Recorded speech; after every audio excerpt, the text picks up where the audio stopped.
तपाईँ हाम्रो सपनाको देश जापानको सहरहरू चाहिँ कस्ता हुन्छन् त होइन, जापानमा कस्ता कस्ता घरहरू हुन्छन् त भन्ने एकदम धेरै जिज्ञासा लाग्छ क्या होइन। नेपालमा हुँदा मलाई पनि त्यस्तै भएको थियो।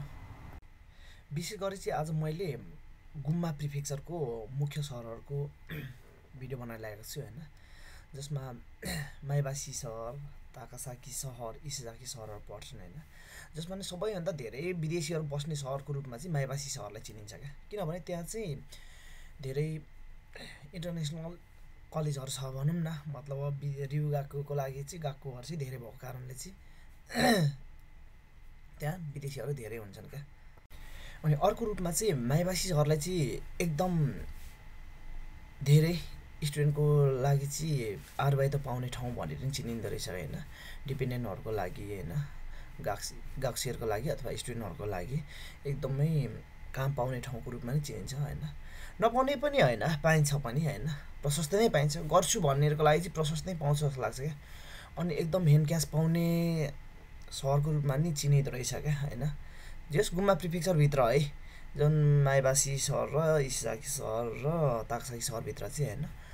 अनि नपाउने पनि होइन, पाउँछ पनि, गर्न चाह्यो भने, चाहनेहरूले पाउने हो होइन। फेरि यही क्षेत्रभित्रमै अब कति चाहिँ कामै नपाएर बसिरहेको नै हुन्छन् क्या होइन। अब गर्नु नचाहेर हो या नखोजेर थाहा पनि भएन मलाई त्यो चाहिँ होइन। मैले यी सहरहरूमा चाहिँ अझै विशेष गरी के चाहिँ पाएँ भने नि स्पेसल थिङ्स चाहिँ होइन, टक्क गुम्मा प्रिफेक्चरमा इन्ट्री गर्दाखेरि चाहिँ होइन, टक्क काठमाडौँ याद दिलाएको क्या, हाम्रो देशको होइन सुन्दर सहर अथवा नि मुख्य सहर, क्यापिटल सिटी काठमाडौँ सहरको याद दिलाउने हो क्या।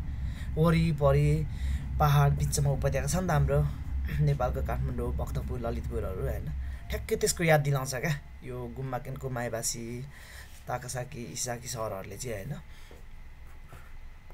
अनि अझै माइबासीको जोत्तोमाझी चाहिँ एउटा गोराखु जो होइन, अब रेड लाइट एरिया भनेर हामी नेपालीहरूले चाहिँ विदेशीहरूले चाहिँ चिन्छौँ क्या होइन। त्यो ठाउँमा गयो भने त वाउमा ठ्याक्कै ठमेलको गल्ली गल्ली क्या होइन, रेड लाइट एरिया छ नि ठमेलको, ठ्याक्कै त्यसको याद दिलाउँछ क्या। म्याक्सिमम् यसो सम्झ कि म नेपालमै छु जस्तो फिल गराउँछ क्या। सायद तपाईँहरू कतिजना चाहिँ अब यही माइबासीको निप्पोन ओमोतेनासी सेन्मङ गएको न्योङ गएकोमा आउने सोच्दै हुनुहुन्छ जस्तो लाग्छ होइन। त्यो कस्तो छ त त्यो गएको चाहिँ भन्ने तपाईँहरूलाई लगभग फर्स्ट सेमेस्टर सेकेन्ड सेमेस्टर गरेर चाहिँ 2000 स्टुडेन्टहरू छन् जस्तो लाग्छ मलाई चाहिँ होइन, न्योङ गएको र सेन्मङ गएको गरेर। अनि अक्खा नेपाली त्यसको खानाहरू खानु मन छ भने चाहिँ क्रिम्सन रेस्टुरेन्टलाई सम्झिनुहोस् क्या, जुन चाहिँ माइबासी स्टेसनबाट नजिकै पर्छ, हिँडेर 2 मिनटको बाटोमा पर्छ। हामी जति वर्ष जापान बसे पनि हामीलाई चाहिने नेपाली टेस्टकै चाहिँ खानेकुरा चाहिन्छ नि त होइन।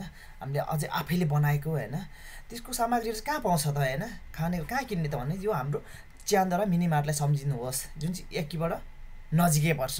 एकीबाट एक्जिस हुनु बित्तिकै देखिन्छ।